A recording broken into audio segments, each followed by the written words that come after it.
প্রতিটি কিডনি রোগীর জন্য সুষম খাদ্য তালিকা অত্যন্ত গুরুত্বপূর্ণ একটি বিষয়। আমাদের দেশে বেশিরভাগ কিডনি রোগী অপুষ্টিতে ভুগে থাকেন। আমরা কিছু ভ্রান্ত ধারণার মধ্যে থাকি, কিডনি রোগী মানেই তারা মাছ মাংস খাবে না, ডিম দুধ খাবে না। এটা কিন্তু মোটেই সঠিক নয়। কিডনি রোগীর খাদ্য তালিকা প্রস্তুত হবে তার কিডনির রোগের প্রকার এবং স্টেজের উপরে।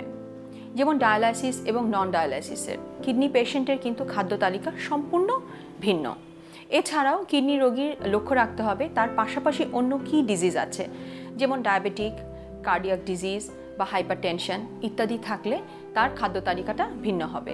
এক্ষেত্রে আমি মনে করি প্রতিটি কিডনি রোগীর অন্তত মাসে একবার করে তার কোলেস্টেরল এবং ইলেকট্রোলাইটস ইত্যাদি চেক করে বিবেচনা অনুযায়ী খাদ্য তালিকাটা নিরূপণ করতে হবে।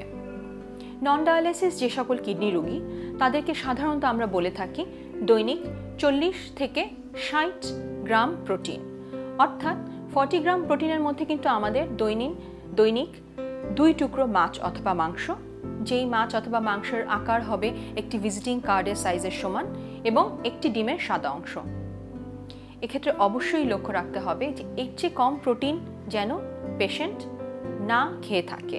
কিডনি পেশেন্টের জন্য অত্যন্ত গুরুত্বপূর্ণ যাতে ওজন না বাড়ে সেই বিষয়ে লক্ষ্য রাখা, এবং পাশাপাশি যাতে অপুষ্টি না হয় সেটাও লক্ষ্য রাখা।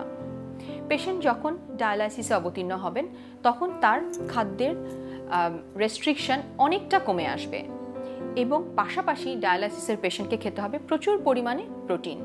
এই জায়গায় আমাদের একটা বেশিরভাগ রোগীরই ভ্রান্ত ধারণা কাজ করে। ডায়ালাইসিসের সময়ও তারা প্রোটিন রেস্ট্রিকশন করেন।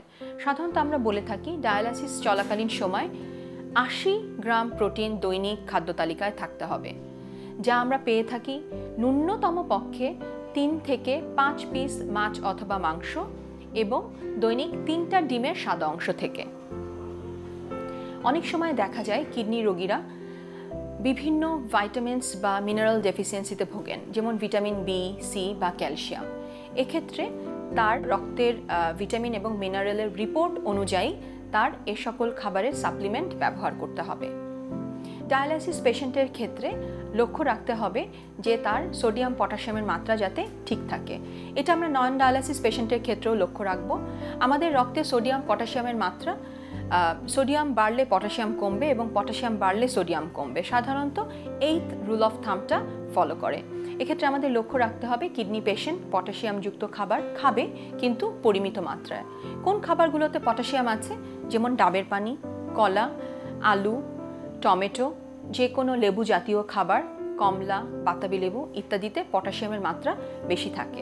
তবে অবশ্যই লক্ষ্য রাখতে হবে যাতে রক্তে পটাশিয়ামের মাত্রা অতিরিক্ত কমে না যায়।